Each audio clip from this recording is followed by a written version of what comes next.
What's up, you guys? I'm back. It's Lexi with the T.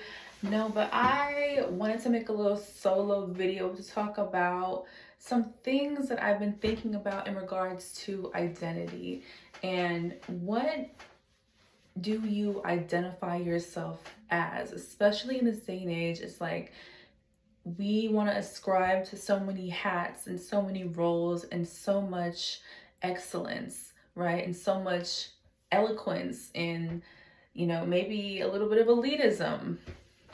But I want you to figure out if you're someone struggling with identity issues or self esteem or just self validation and, wanting to just know where to start. I would say you can start any day. You can start today, tomorrow, next week. Of why do you ascribe such negative connotations about yourself to yourself, and how the perceptions that you have about yourself are ultimately what's going to be reflected outwardly. If you believe that you're not smart, then you're going to find yourself in situations where, yes, that rhetoric is going to be acknowledged and it's going to be reflected back to you like, yes, you aren't smart. But you have to figure out why. Where did this stem from? Think back to a time, maybe something that really, really hurt you, hurt your feelings. Maybe it was an absent parent. Maybe there was a death in the family. Maybe even like abuse of some sort. And you ascribe that feeling that you had, that low feeling, to now your overall identity and your overall personality. And now you're moving through life with that. And it's such a shame because you are so much more than that. You are so much more than your trauma. You are so much more than your baggage. You are so much more than your pain and your hurt, especially if you've hurt people in the past, people that you love.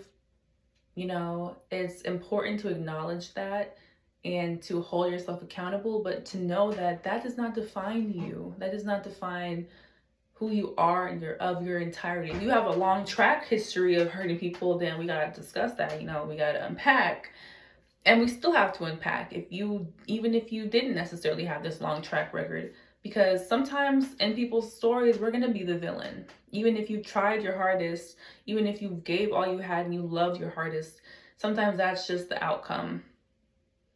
But you have to think way back to why do you think about yourself like this, and why do you keep acknowledging this belief about yourself? Why do you feel like you're less than? Why do you feel like you're not smart? Why do you feel like you're never going to accomplish anything? Why? And I want you to counter that and think about all the things that you are good at and all the things that you have accomplished. Even if it's something small, that's still worth writing down, still worth acknowledging, because you are worthy of acknowledgement. And if nobody told you today, you are worthy. And you have to tell yourself that every single day, because somebody will come in and see that you don't know that about yourself and take advantage of you. And let that be somebody else or yourself. So today, I don't want you to think that you are broken or that you are faulty or that you're just messed up. You're not.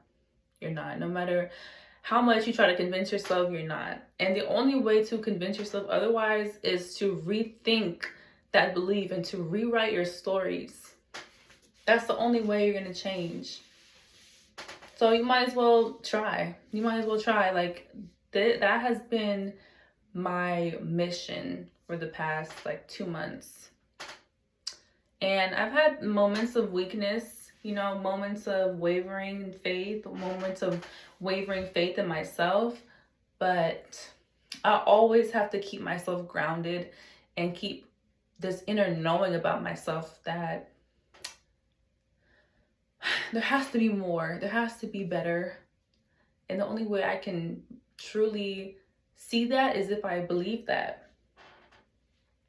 So why not take a chance on yourself today and think positively about yourself and think of something that hasn't happened, or think of what could happen if you adopted a new mindset, and know that you are worthy and know that you are that bitch. Bye, y'all.